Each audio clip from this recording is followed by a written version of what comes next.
خواب میں اگر بارش سے نقصان پہنچے تو یہ خیر و رزق اور رحمت کی دلیل ہے۔ بارش انسان کی حیات اور یا وعدہ وفائی کی دلیل ہے۔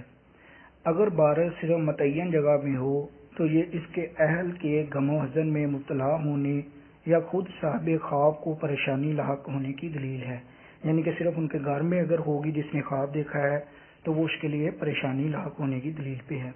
نمبر 3، اگر بارش عام اور نقصان دہ ہو، یعنی کہ ہر جگہ پہ ہو رہی ہو اور نقصان دہ ہو، جیسے آسمان سے خون یا پتھر برس رہے ہوں، تو یہ معاصی اور گناہوں کی دلیل ہے۔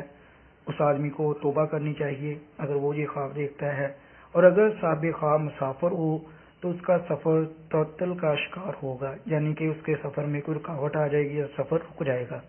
نمبر 4، نفع دینے والی بارش دشمنوں سے صلح صفائی یا مصیبت زدہ شخص کی امداد کی دلیل ہے، اور بارش کی تعبیر اونٹوں کا قافلہ بھی ہے، جیسے اونٹوں کے قافلے کی تعبیر اگر پوچھنی ہو تو وہ بارش ہوتی ہے۔ نمبر 5، خواب میں عام بارش دیکھنا، یعنی کہ ہر جگہ بارش ہو رہی ہے، یہ دیکھنا معطل کام کرنے پر دلیل ہے، یعنی کہ ایسا کام جو آپ نے چھوڑ دیا تھا یا جس کے کام میں رکاوٹ آ چکی تھی، آپ کا وہ کام مکمل ہو جائے گا اگر کوئی خواب میں بارش دیکھتا ہے، اور اسے خیر و نعمت اور برکت حاصل ہوگی۔ نمبر 6، اور اگر وہ غم زدہ یا مقروض ہو، صاحب خواب جس نے خواب دیکھا کہ بارش ہو رہی ہے، اگر وہ غم زدہ ہے اور مقروض ہے تو اس کا غم بھی دور ہو جائے گا اور قرضہ بھی ادا ہو جائے گا، اور اس سال بارش جو ہے وہ کشادہ حالی اور مدد کی دلیل ہے۔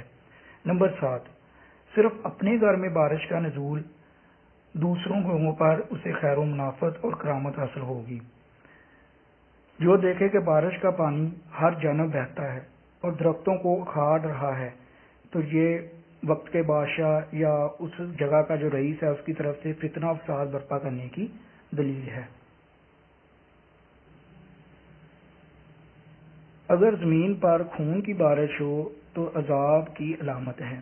نمبر 10، کسان اگر خواب میں بارش دیکھے تو یہ بشارت اور خوشحالی ہے جو اس سے حاصل ہوگی۔ نمبر 11، بارش اگر مٹی کی ہو، یعنی مٹی برستی ہو مگر گرد و غبار نہ ہو تو بھی یہ خوشحالی کی دلیل ہے۔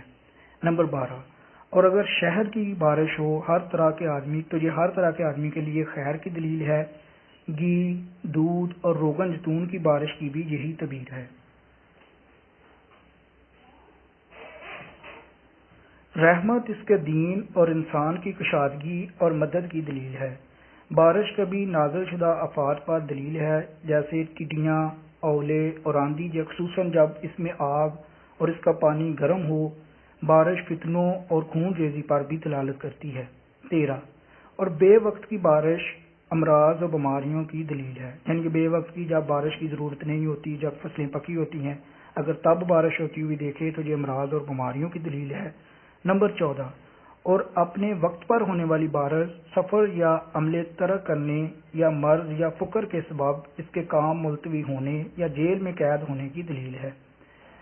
اگر بارش میں غسل جنابت کیا یا بارش کے پانی سے وضو کیا یا اس سے نجاست کو دھویا جو نجاست اس کے کپڑے یا جسم پر لگی تھی، اور اگر صاحب خواب کافر ہے تو مسلمان ہوگا، گناہ گار ہے تو توبہ کرے گا، فقیر یعنی کہ غریب ہوگا تو اللہ تعالیٰ اسے غنی کر دے گا، اگر بادشاہ کے پاس اس کی کوئی حاجت ہو تو وہ پوری ہوگی۔ نمبر 16، آسمان سے تلواریں برستی دیکھنا لوگوں کے لڑائی و فساد میں مبتلا ہونے کی دلیل ہے۔ نمبر 17، اور جو دیکھے کہ بارش کا پانی پیتا ہے تو اگر پانی صاف اور شفاف ہے تو خیر حاصل ہوگی، اور اگر میلا اور گدلا ہے تو جس قدر پانی پیا ہے اسی قدر مرض لاحق ہونے کی دلیل ہے۔ آپ کو یہ ویڈیو کیسی لگی ہمیں کمنٹ باکس میں ضرور بتائیے گا۔ ویڈیو کو لائک کر کے ہمیں اپریشیٹ کیجیے گا۔ آپ کے قیمتی وقت کے لیے ویڈیو دیکھنے کے لیے بہت بہت شکریہ۔